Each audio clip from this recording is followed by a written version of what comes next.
described to me by my wife. She described her mom as someone who loved to laugh and loved to cook.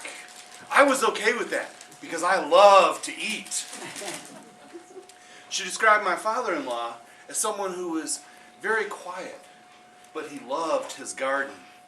And I was okay with that because I love to eat. Patty was my mother-in-law. Joe was my father-in-law. And when I first met them, Mom insisted that I call her Mom. And so I looked to Joe and wasn't really sure. He says, well, most people call me Papa Joe. I can do that. Now, Joe and Patty had been together at that point for 20 plus years, but they had never married. Joe was 20 years older than what my mother-in-law was, and he loved my wife as if she were his own daughter. They would just spend time together, and we'd go over and visit them, and we'd visit at their home. Joe had moved to the Detroit suburban area after World War II, and he had bought his first home in the suburbs. That was the home that Joe and Patty actually lived in. Now, it was a fairly small and modest home, but what Joe really appreciated was his garden in the backyard. He had a garden that took up a third of his backyard with everything that you could imagine. Joe had planted the juiciest tomatoes, the sweetest peas, and the tangiest peppers. I didn't know much about gardening. My parents, when I was little, had put a garden in a couple of times, and they managed to grow the most amazing weeds. But Joe's garden was impressive. He had marigolds around the front of the garden. He told me that was to keep the rabbits out. The deer, they would jump the fence, and he couldn't really do much about that. But he told me that they didn't have any business eating his vegetables because they weren't paying rent. Now, I need to tell you that Joe had grown up. He was born in 1925, and as I mentioned, he was 20 years my mother-in-law's senior. Joe had grown up in rural Pennsylvania. As a young boy, his mother had been committed to a TB sanitarium, which left him to be raised by his older sister, older brother, and alcoholic father. Times were tough for Joe as a young boy. He told me a story. He was very stoic and quiet, but every once in a while you could get a real gem out of him. And so he told me one time about how he had woke up early one morning and he was hungry. And so he had gotten up out of bed, gotten dressed, and the neighbor down the street had a garden.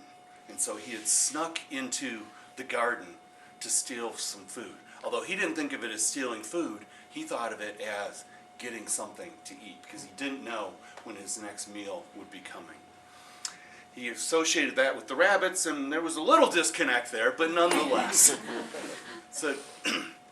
But Joe was very quiet, and he would sit there in the backyard, loved being outdoors. He had a little umbrella that was stuck in the yard, and he'd sit there surveying his kingdom, enjoying the sun, and he had talk radio sitting in there going next to him. And I learned that, well, Joe and I had some similar values and ideation, or ideas, there we go. And so I'd sit there and listen to him, and he'd love listening to the baseball game. He was an avid Detroit Tigers fan. My mother-in-law, on the other hand, loved the New York Yankees, a fact to which I vehemently disagreed with, but we agreed to disagree on that little fact. But Joe would just sit there, and he'd listen, and I found that Joe was a man of deep thought. Every night he would have to go in to the house and write down the lottery numbers, and he had devised several different ways of playing or figuring out what the lottery numbers were going to be.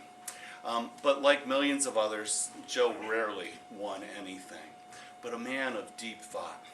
We had moved to Roanoke in 2009 as a part of the Great Recession, and they would come down to visit us, And they had come down several times, but on the last trip down to Virginia, because Joe was getting older and a little bit more forgetful, and being in strange environments was really tough for him. It was challenging. But on their last trip down to Virginia, my wife suggested, they had arrived and suggested that we go to the D-Day Memorial. I thought, oh, as a veteran, I thought that would be wonderful. I love taking visitors to the D-Day Memorial. I thought that would be wonderful. And then she dropped the bomb. By we, she meant I should take Joe alone. Now, up to this point, I had enjoyed spending time with Joe, but it was always with my mother-in-law and my wife there as kind of a buffer. And that excitement quickly turned to dread. What would we talk about? Would I have to carry the entire conversation? What was I going to feed him? My mother-in-law answered that last question. She told me I could get a mule burger from McDonald's and he would be just fine. A mule burger, okay. And so the next morning we got up and headed to the D-Day Memorial. We made small talk as we were going, talked about the weather and some other things. We arrived and I said, well, Joe, do you want to participate in the guided tour or do you want to just walk around the two of us? He said, well, I think we do just fine, just the two of us. I was really hoping for the guided tour so that would relieve me of having to carry the conversation. But we made our way around, took a leisure walk around, and with Joe's age and his eyesight, I had to read the plaques to him. And there were times where he lit up and he remembered things. I remember when we were talking about the Allies in Czechoslovakia, being part of the Allies, and he beamed at that because he had Czechoslovakian heritage.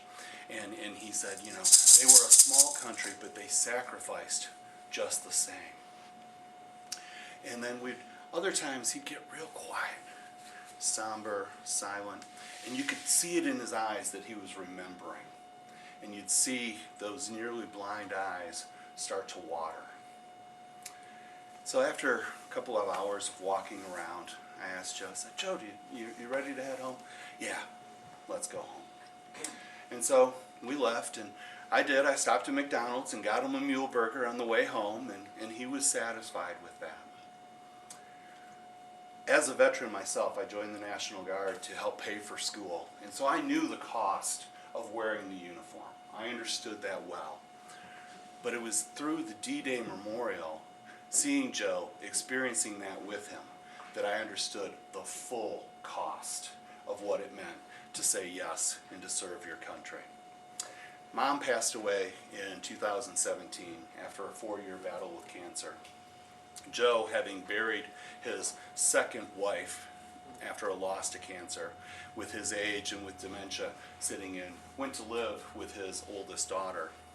He survived another 15 months and then passed away 10 days shy of his 93rd birthday.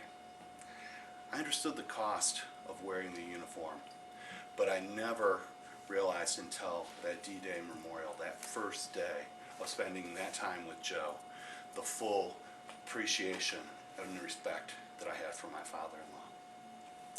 As I think about my grandchildren, and I think, what would I like my grandchildren to call me? And I smile and I say, they can call me Papa. Thank you very much.